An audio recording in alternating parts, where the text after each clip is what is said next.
The scenes witnessed by journalists and humanitarian workers in recent months have been striking. In Sudan, swollen-bellied babies are looking for anything to eat. In Yemen, where warring parties have blocked humanitarian aid, hollow-eyed children and their mothers languish on the brink of death from starvation. In Ukraine, the elderly are collecting rancid rain runoff for drinking water. Malnourishment and hunger were big problems even before Russia invaded Ukraine in February and cut off Europe's breadbasket from its markets, sparking a flurry of dire warnings about the world's food supplies.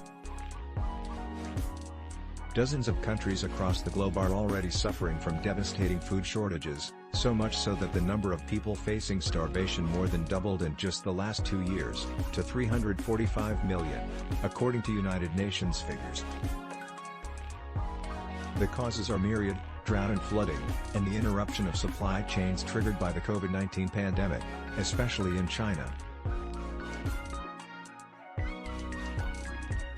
An estimated 20 wars or conflicts, the latest in Ukraine, have also seriously disrupted access to food and water. The current food security challenge that we are facing is due to these 3 C's: climate, COVID, and conflict, said Ramin Toloui, Assistant Secretary of State for Economic Affairs.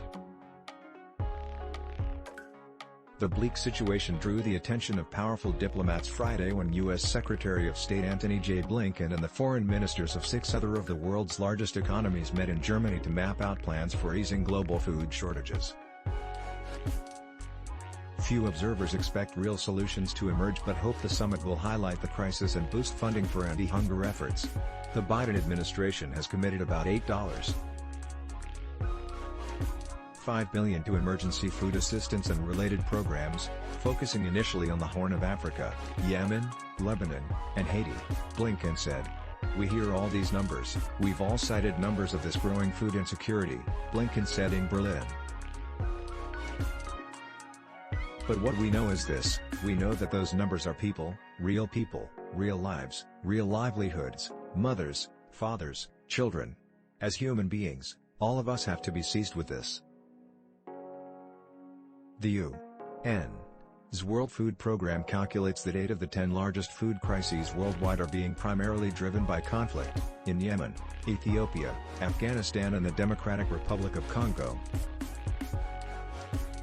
Such wars force people from their homes into long desperate treks for safety.